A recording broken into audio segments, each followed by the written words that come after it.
You want the worst part of grief? It's not the crying. It wasn't even the funeral. It is not even the first night without them. The worst part of grief, you're living in it right now.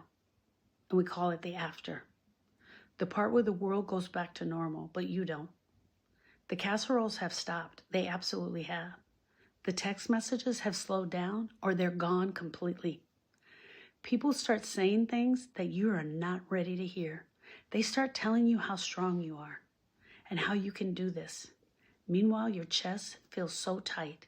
It feels like it's going to open up and your heart's going to fall out. Your brain still can't focus. You haven't even gone back to work yet. Your body reacts to everything like something is wrong, like something is really wrong. But the worst part is the loneliness, that physical alone time that you feel, the emotional alone. You realize that no one else is carrying what you're carrying, and they're not even talking about it anymore.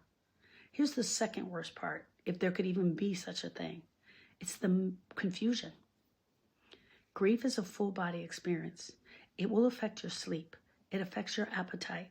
It affects your patience, your memory, your ability to keep your mouth shut quietly without yelling and screaming. You can feel like you're losing your mind right in front of everyone, and nobody is prepared, to help you, and they haven't prepared you for what is going to happen. Nobody explained intellectual grief versus emotional grief to you. Nobody told you that your nervous system would stay on high alert. Nobody told you that your body would feel like you're being chased by a bear all day long. And then there's this. The worst of the worst is not knowing how to work with it. Because when grief has no container, it leaks into everything. It leaks into your marriage. It leaks into your parenting. It leaks into your work. It leaks into your ability to think. It leaks into your identity. It leaks into your ability to go to the grocery store, to drive down Main Street. You drove down Main Street all the time, but now you can't do that. And if you avoid it, it gets louder. If you resist it, it gets stronger. Grief pain is not the enemy. Let me say that again so that you can understand. Your grief pain is not the enemy. The isolation is. The unspoken grief is. Trying to act fine when you're not fine. That's the enemy. You know what I see over and over and over again? It's not the loss alone that keeps us stuck. That part is bad, but it's not what's keeping us stuck. It's the lack of structure after the loss, the lack of the ability to move on after the structure. There's no amount of grief time, no amount of grief boundaries, no amount of grief care, no plan for processing. You're just left with all of that. How do I do this? How do I spend a grief time? She keeps talking about grief time. What is she saying?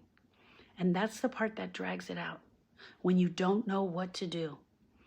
The loss breaks your heart. The silence keeps it broken. The loss broke your heart. The silence has kept it broken. And I hate that part for you. I hate that part for you because I've been where you are. I've gone through this because none of us were taught how to deal with this grief. We were taught to perform. We were taught to be strong. We were not taught how to heal this. And that, my friends, is the worst part. The fact that I have the answer, I can walk you through it, and yet I don't see you in my class. My class is the story room. My class is the story room. And the worst part is not that you don't have the love. It's not that they're missing. That's terrible. And that part will never be okay. But the fact that you keep pretending that you are okay, that's bad, friend. That's bad. Come inside the story room. Let's sit for a minute and talk about it. Let's talk about the grief. You can tell me anything. I promise you I can take it. Click the link. Come and join me.